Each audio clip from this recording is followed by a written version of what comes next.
Mungkin beberapa dari kalian belum tahu soal berita ini. Baru aja kemarin, Indonesia berhasil luncurin satelit Nusantara 5. Dan sekarang, BRIN atau Badan Riset dan Inovasi Nasional punya rencana baru yang cukup besar. Mereka sedang merencanakan pembangunan spaceport atau bandar antariksa. Dan menariknya, lokasi yang dipilih bukan Jawa ataupun Jakarta, tapi di Pulau Biak, Papua yang berada di Teluk Cendrawasih menghadap langsung ke Samudra Pasifik. Pertanyaannya, apakah ini langkah yang tepat? Kita masuk ke pembahasan pertama. Kenapa ide spaceport di Biak bisa muncul? Alasan pertama jelas, BRIN ingin mewujudkan mimpi Indonesia punya kemampuan peluncuran sendiri. Gambaran singkatnya, pemerintah lewat BRIN atau INASA di dalam lembaganya secara terbuka dorong Indonesia punya fasilitas peluncuran domestik. Nggak cuma kemampuan bikin satelit yang sebenarnya sudah mulai dikuasai BRIN, tapi juga kemampuan meluncurin sendiri, supaya kita nggak bergantung pihak luar. Makanya, Biak diusulkan sebagai kandidat spaceport. Bahkan coba didorong masuk ke proyek strategis nasional. Terus kenapa ini diposisikan sebagai tujuan nasional? Tentu buat kedaulatan operasional. Kalau kita punya fasilitas peluncuran sendiri, Indonesia nggak perlu nyewa roket atau antri slot peluncuran di negara lain. Ini mempercepat program satelit nasional, mulai dari riset, komunikasi, sampai rencana konstelasi satelit kecil. BRIN juga nyebut proyek Neo1 dan program satelit lain bakal jauh lebih efisien kalau ada spaceport domestik. Lalu buat efisiensi waktu dan biaya, dengan kontrol penuh atas jadwal peluncuran, kita bisa menghindari penundaan yang biasanya terjadi kalau bergantung pada penyedia asing. Juga buat pengembangan industri antariksa dalam negeri. Kayak fasilitas peluncuran bisa jadi pusat manufaktur, integrasi muatan, R&D, sampai pengembangan SDM. Mulai dari insinyur roket, kontrol misi, sampai logistik antariksa. Dan terakhir, nilai ekonomi dan komersial.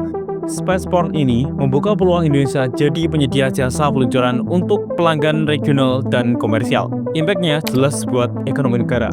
Dan buktinya bahwa ini bukan sekedar wacana, BRIN aktif bikin kajian, mengumumkan Neo1, mengusulkan Biak sebagai proyek strategis nasional, dan membuka jalur kerjasama internasional. Artinya, program ini memang lagi dipersiapkan serius. Alasan kedua, keunggulan geografis dan teknis peluncuran dari ekuator. Pulau Biak punya posisi strategis karena letaknya dekat garis ekuator. Ini kasih keuntungan teknis yang nyata, kayak peluncuran ke arah timur dapat tambahan kecepatan rotasi bumi sebagai dorongan gratis. Tambahan kecepatan tangensial ini menurunkan impuls yang dibutuhkan buat mencapai orbit ekuatorial atau geostasioner. Artinya, muatan bisa lebih besar atau bahan bakar lebih sedikit untuk roket yang sama.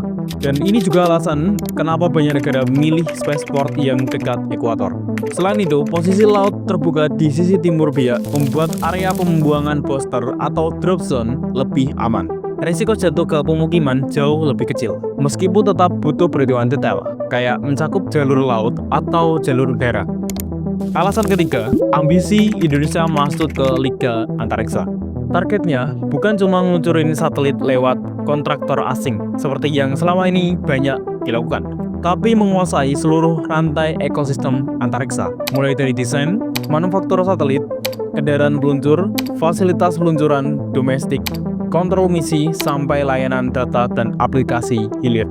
Dan saat ini Indonesia sudah punya beberapa elemen, kayak program SmallSat, fasilitas desain satelit, ground station, dan kerjasama regional.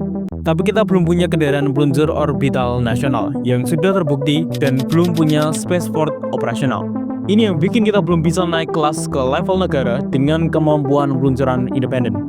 Makanya BRIN mencoba dorong konsolidasi kebijakan dan investasi supaya ekosistem ini bisa terbangun bertahap. Rencana pembangunan Bandara Antariksa di Desa Saukopye, Distrik Biak Utara, Kabupaten Biak Numfor, Papua, tuai kritikan dari berbagai pihak. Sekarang kita masuk ke pembahasan kedua. Ambisi besar, tantangan lebih besar. Dalam proyek sebesar ini, jelas ada banyak halangan dan resiko. Salah satunya, yang paling besar, datang dari sosial dan masyarakat Biak itu sendiri. Di Biak, seperti banyak wilayah Papua lainnya, hak atas tanah dan laut diatur oleh adat, dengan sistem kepemilikan kolektif dan aturan adat yang sangat kuat.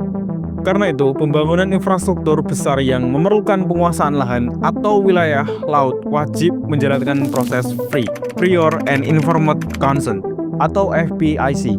Tanpa hal ini, proyek bisa dianggap melanggar hak adat dan berpotensi memicu konflik. Isu berikutnya adalah lingkungan dan ekosistem.